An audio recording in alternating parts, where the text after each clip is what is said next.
The lies we tell ourselves when we're overweight, or at least the lies that I told myself when I was overweight. And I was obese, by the way. For those of you guys who are new to my channel, hello, my name is Jasmine, and I'm so glad to have you. I lost 100 pounds. I started when I was 31. I'm 35 now. And I did it the old fashioned way. I ate less, moved more, hired a personal trainer, changed my mindset, went to counseling, healed myself, and here we are. I've kept the weight off now for 4 years. And before I started my weight loss journey, that particular go around, because I've yo-yo dieted for years, okay? I used to lie to myself and I would try to convince myself that my weight wasn't as bad as the scale was trying to make me feel like it was. I would say things like, oh, it's just because I'm bloated. I've always put on about 10 pounds during my cycle, right? Leading up to the first or second day, I'd be 10 pounds heavier. So I would say to myself, oh, well, I'm about to start my period. That's why I'm 340 pounds. But if my period wasn't going to be taking place in the next few days, then I wouldn't be 340, right? That's a lie. Ain't that much bloating water weight in the world. I was really 340 pounds and it was really that bad. I think a lot of times we lie to ourselves because we just want to feel better about the situation.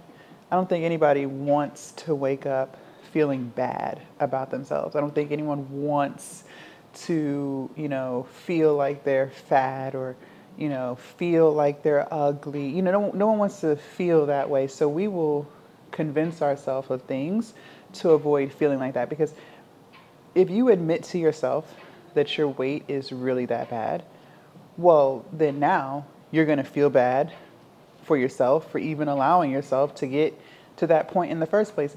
And that was something that I tried to avoid at all costs. So I would say things like, it's not that bad, right? And then on top of that too, I didn't take too many pictures next to smaller people. So back then, everyone that I spent time with, family and friends, was overweight or obese. So, as long as I wasn't the biggest person in the group, I felt like I wasn't that fat, right? But the minute you take a picture next to someone who is a healthy weight, right? They don't have a weight problem. Well, then now you see how big you really are. And so I would avoid taking group pictures. Something else too, I would only take pictures from certain angles. So I'm a pear shape. So I'm smaller up top, smaller waist, bigger hips, thighs, but that's how I've always carried my weight. So even though my stomach was still big, right, it was still more narrow than my hips. I carry a lot of weight in my lower half, including my lower stomach. So one thing that I would do is I would just not take pictures that were unflattering so that I didn't have to see the parts of me that I didn't like. And I was a content creator when I was 340 pounds. So I got really good at taking certain angles. I got really good at maneuvering my body in certain ways so that I appeared smaller than what I was. Another lie that I used to tell myself all the time when I was 340 pounds, and by the way, I'm 6'3", is when you take clothes out of the dryer and things don't fit like how they were fitting maybe a week or two ago, I would try to convince myself that the reason this shirt feels snug today is because the dryer shrank it. The reason why these jeans feel snug right now is because the dryer shrank it. And yes, the dryer does make things just a tad bit tighter when you first put it on, but not significantly to the point where you can't half button your pants or you can't even wear the t-shirt without it rising up. That has nothing to do with the dryer. That is specifically because you are putting on weight. And I didn't want to admit that to myself. I did not want to admit to myself that I was putting on weight, because then that would force me to realize that my eating is getting out of control. And I just couldn't handle it. Not back then. Absolutely not. Also, when you go to the doctor scale is like the real scale, and the scale that you have at home, it could be similar to what the doctor scale is saying, right? Or it could be 5 or 10 pounds off, right? Just depending. I would say things like, to myself, I would say things like the doctor scale is wrong. I would also not look at the scale when they would put me on the scale at the doctor's office because I just didn't want to see that number. And that's not helping you. I would avoid getting on the scale. It had got to the point where, like, I have a scale in my house, but I would avoid getting on it because I didn't want to be forced into accountability about the fact that my weight was getting out of control. 340 pounds is crazy work. And it was just getting bigger. It was just getting bigger. When I first quit my job, and I quit during COVID, and I started my online business, I was about 320, okay? Well, now I'm working from home, creating content. I'm not moving as much.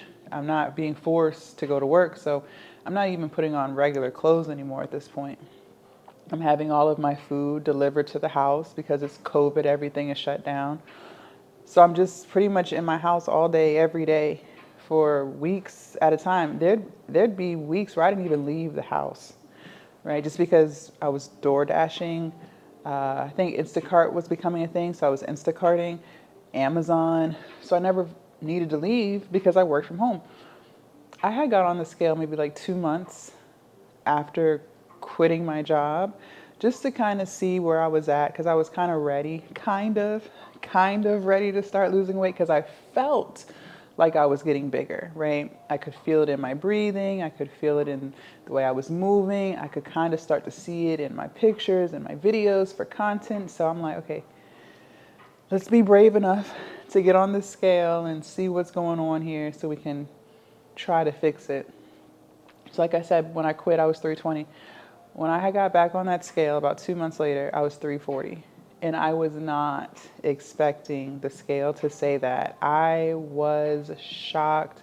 I was embarrassed. I felt so much shame and guilt. Then I get off the scale and I'm looking at myself in the mirror. I'm fully nude. And I'm just like, oh, I see it in my stomach. I see it in my thighs. And it was just bringing tears to my eyes because for me, it was the guilt and shame. It was the how in the hell did I allow myself to get this big? What happened? And it's really, honestly, because I wasn't being intentional with the foods that I was eating. I never ate fruits and vegetables. Everything was takeout, right? I wasn't moving at all. I was sitting around all day in my house. It makes sense as to why I had got that big. It makes sense as to how I was able to put on 20 pounds in 2 months, right? I wasn't doing anything. And that realization is hard to handle. And most people, including myself at that time, you'll handle it by just eating more. Right? It's this toxic cycle of just, oh, I feel bad. Let me use food as a way to cope. So I'm going to eat my favorite foods, which for me is cookies, ice creams, sweets, right? So I can feel better. But all you're doing is increasing, or excuse me, the only thing you're doing is just making the process worse because you're eating the very foods that's causing you to put on weight in the first place. It's hard to accept that your eating is out of control. And like I said at the beginning of this video, that's why we'll lie to ourselves so that we don't have to feel bad about ourselves. But honestly, and again, I don't think anyone should be walking around here hating themselves, because if you hate yourself, if you beat yourself up, you're not going to feel better. That's not going to help you improve on anything, right? You can't allow yourself to mope around and be depressed about your weight. That doesn't get you anywhere, it just makes it worse. But honestly, I do believe that during those times where you are faced with reality and you are forced to see the results of all of your poor eating decisions, it forces you to change. And sometimes you may not change at 300 pounds. Some people may not change at 200 pounds. Some people, they may have to get to 400 pounds. Maybe they have to get to 500 pounds.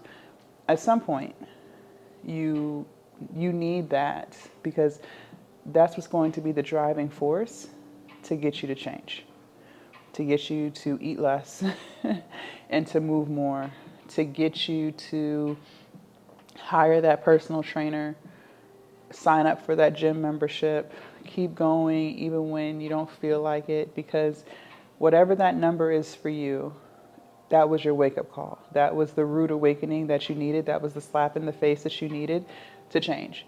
Because if there was no sense of embarrassment about it, if there was no sense of shame or guilt, well, then you would just keep doing what you're doing, right? You would keep eating and eating and eating and getting bigger and bigger and bigger. You need that. You need that. Like I said, I would look at pictures. Prime example, when I quit my job, I was still cool with my coworkers, right? It wasn't really my coworkers that I had an issue with at the job. It was more so management, right? And so every so often, one of my coworkers or ex-coworkers at this point, she would plan like a happy hour for the department to go to after hours, right? After work hours, just to kind of hang out, keep in touch, see what everyone's up to. And then she had sent out a text and was like, hey, you guys, it's time to get up for a happy hour. What days are you guys available? Let's make something work. So I was excited. I was like, oh, yeah. At this point, I'm like maybe 8 months into entrepreneurship. So I haven't seen anyone from my department in like 8 months. So I'm excited, right? I don't really get out the house. Like I said, I'm working from home, so I don't get too much interaction with people. So I was really excited about this. So I'm like, oh, yeah, I'm free on these days or whatever. So everyone was texting back. It was in a group chat, and we had locked in a day, time, and location. So I'm so excited, I'm there mingling, talking to everybody, catching up with everybody. And then she's like, okay, you guys, we got to take a group picture. So I'm like, okay, because I feel good. I'm happy to see everyone. So she took several pictures and she posted them on Facebook. I never actually saw the pictures until they got posted, right? And then she tagged all of us in the pictures. When I tell you how shocked I was to see how big, I had on a dress, but I could see how much bigger I was than other people in my face. I could see it in my neck. I could see it in my arms. I could see it like in my chest area. I was like, oh shit. Like, this is bad. This is really bad. And that was another thing that I needed to kind of force myself into losing weight and getting healthier. But I used to lie to myself a lot. I think we all have at some point in time, but it's up to you to change it. It's up to you to accept reality and then ask yourself, okay, this is where I'm at. Now, what am I going to do about it? Leave a comment down below. Let me know your thoughts. I can't wait to read what you have to say.